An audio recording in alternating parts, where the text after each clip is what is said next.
बिस्मिल्लाहिर्रहमानिर्रहीम। अस्सलाम वालेकुम रहमतुल्लाहि व बरकातुहू। ये वाक़या मेरे एक दोस्त के साथ पेश आया। उसी की ज़ुबानी सुनिए। वो कहता है कि जब बारिश होती थी तो मैं अक्सर अपना बिस्तर उठाकर छत पर सोने चला जाता था, क्योंकि इसमें सोने का मज़ा ही कुछ और है। वो भी एक गर्मियों की ही रात थी। सब घर वाले छत पर सो रहे थे। अचानक रात को बारिश होने लगी तो सारे अपनी चादरें तकिए संभाले नीचे भागे, मगर मेरी आदत थी कि मैं नीचे की चटाई अपने ऊपर डालकर सोता रहता जब तक बारिश जोर ना पकड़ लेती, क्योंकि मुझे ऐसे बहुत अच्छा लगता था। उस रात भी सारे घर वाले नीचे चले गए और मैं अकेला चटाई डाले सोता रहा। गुनूदगी में था कि अचानक मुझे दो बिल्लियों के ज़ोर ज़ोर से लड़ने की आवाज़ें आईं। लड़ते हुए उनकी आवाज़ें बहुत बुरी लग रही थीं। वो लड़ते हुए छत की चार दीवारी पर दौड़ रही थी और आवाज़ें इतनी भयानक थीं कि पूछिए मत। उनकी रोने की आवाज़ें सुनकर मैं बेचैनी में जाग गया। पहले सोचा कोई जूता उठाकर उनको भगा दूं, फिर सोचा कि मैं अंधेरे में जूता कहाँ ढूंढूंगा। थोड़ी देर बाद खुद ही लड़कर थक जाएंगी तो चली जाएंगी। अचानक खामोश हो गई। मैं दोबारा गुनूदगी में चला गया। तभी एक बिल्ली की जोरदार चीख मेरी चारपाई के ऐन नीचे से आई और मैं उछल पड़ा। मैंने चारपाई के नीचे झांका, मगर वहां कुछ नहीं था। इधर उधर नजर दौड़ाई, मगर वहां भी कुछ नहीं था। मैंने सोचा शायद मेरे उठते ही उसने साथ वाले घर में छलांग मार दी हो। मैंने जूता अपने पास रख लिया कि अब अगर आए तो उसको नहीं छोड़ूंगा। मैं दोबारा लेट गया और खुद को पुरसुकून करते करते थोड़ी देर बाद दोबारा नींद में चला गया। आंख तब खुली जब बिल्ली के गुर्राने की आवाज़ मैंने अपनी चारपाई की सीधी तरफ से महसूस की। उसकी गुर्राहट पूरी छत पर फैल रही थी। मैंने आहिस्ता आहिस्ता अपना हाथ जूते की तरफ बढ़ाया और उसको मारने के लिए उठा। देखा तो वहां कुछ भी नहीं था, लेकिन वो गुर्राहट अब भी मुझे अपने बाएं तरफ से आ रही थी। मैं अचानक बाएं तरफ पलटा तो वही आवाज़ मुझे दाएं तरफ से आने लगी। अब वो आवाज़ कभी दाएं तरफ कभी बाएं तरफ से आने लगी। कभी दूर जाती हुई आवाज़ आती और कभी करीब से आने लगती। अचानक शदीद खौफ मेरे बदन में दौड़ गया। मेरी पिंडलियां और पैर सुन्न हो गए। मुझे लगा कि कुछ गड़बड़ है। अचानक मैंने देखा कि एक स्याह बिल्ली दीवार पर बैठी सुर्ख आंखों से मुझे घूर रही है। उसकी आंखें अंगारों की तरह दहक रही थीं। मैं कांपते हुए उसे देख रहा था। इतनी हिम्मत नहीं थी कि मैं भाग खड़ा हूं। फिर वो अचानक बड़ी होने लगी और मेरे देखते ही देखते वो बकरे जितनी बड़ी हो गई। वो ऐसे नजर आ रही थी जैसे कोई काली चील हो, क्योंकि वो बिल्कुल स्याह बिल्ली थी। फिर अचानक उसने ऐसी पोजीशन ली जैसे वो दीवार पर से मुझ पर छलांग लगाने वाली हो। मेरे मुंह से एक जोरदार चीख निकली। मैं एक ही छलांग में नीचे उतरा और सीढ़ियों की तरफ भागा। मेरी चीख इतनी बुलंद थी कि मेरे अम्मी अब्बू और बड़ा भाई सहन में आ गए और मैं सीढ़ियों से नीचे आते ही गिरकर बेहोश हो गया। मगर परेशानियां खत्म ना हुई।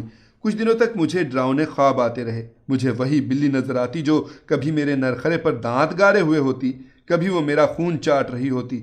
मैं नींद में चीखने लगता। फिर मुझे ख्वाब में भयानक लोग दिखाई देते। किसी का सर नहीं होता, किसी का गोश्त लटक रहा होता, आंखों की जगह काले सुराख होते, बाजू कटे हुए होते।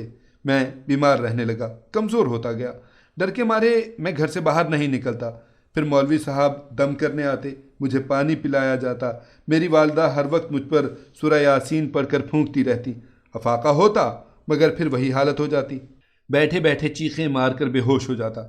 एक रोज़ मैं बैठा पढ़ रहा था कि किसी काम से कमरे में अपनी अम्मी के पास गया। मुझे एकदम डर सा लगा था। मैं अपनी अम्मी के पास गया कि वो मुझ पर कुछ पढ़कर फूंक दें। मेरी अम्मी मेरी तरफ पीठ किए अलमारी खोले कपड़े तह कर रही थी। मैंने अम्मी को पुकारा, मगर उन्होंने मुझे जवाब नहीं दिया।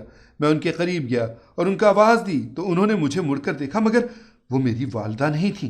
वो खौफनाक शक्ल की औरत थी। उसका रंग तांबे जैसा था। आंखें उसकी सर्द और मुंह का दहाना बड़ा था। वो हाथ फैलाए हंसी चली जा रही थी और मुझे अपनी तरफ बुला रही थी। उसके दांत चमक रहे थे। मैं तो पहले ही डर के अपनी वालिदा के पास दम करवाने आया था। उस औरत की शक्ल देखी तो वहीं बेहोश हो गया। जब होश आया तो मौलवी साहब मेरे सरहाने बैठे कुछ पढ़ रहे थे। मेरे अब्बू शदीद परेशानी में बैठे थे। मौलवी साहब के पूछने पर उनको मैंने सारी बात बताई तो वो सोच में पड़ गए। फिर इस तरह के वाक़यात मेरे अलावा मेरे घर के दूसरे अफराद के साथ भी पेश आने लगे। कभी बाथरूम का दरवाज़ा अंदर से बंद होता, पानी की आवाज़ें आने लगती। थोड़ी देर बाद दरवाज़ा खुल जाता, लेकिन कोई अंदर ना होता। जिन पॉटी कर रहे होते थे। एक बार हम सब रात को टीवी देख रहे थे कि बिजली का बटन ठक से ऊपर हुआ और बल्ब बुझ गया। एक बार मेरी अम्मी की चारपाई कमरे के बीच में किसी ने खींच कर दूर कर दी। जब वो सोई हुई थी, चीज़ें हम एक जगह रखते मगर हमें मिलती दूसरी जगह से थी। घर का हर फर्द डरा सहमा रहने लगा था। कोई मेरे साथ नहीं बैठता था। सारे बहन भाई मुझसे घिन खाने लगे थे। कोई मेरे मुंह पर थूकना भी गवारा ना करता था। कॉलेज में दोस्त दूर दूर रहने लगे थे। कई बार हम दोस्त बैठे होते तो मेरी पुंगी खुद ब खुद बजने लगती, जिसकी वजह से मैं बेहद शर्मिंदा हो जाता। हमारे घर का सुकून गारत हुए 7 महीने हो गए थे। मैं अपनी हालत से इतना तंग हुआ कि खुदकुशी का सोचने लगा। एक रोज़ हमारे मौलवी साहब अपने साथ एक बुज़ुर्ग को ले आए और बताया कि ये मेरे मुर्शद हैं।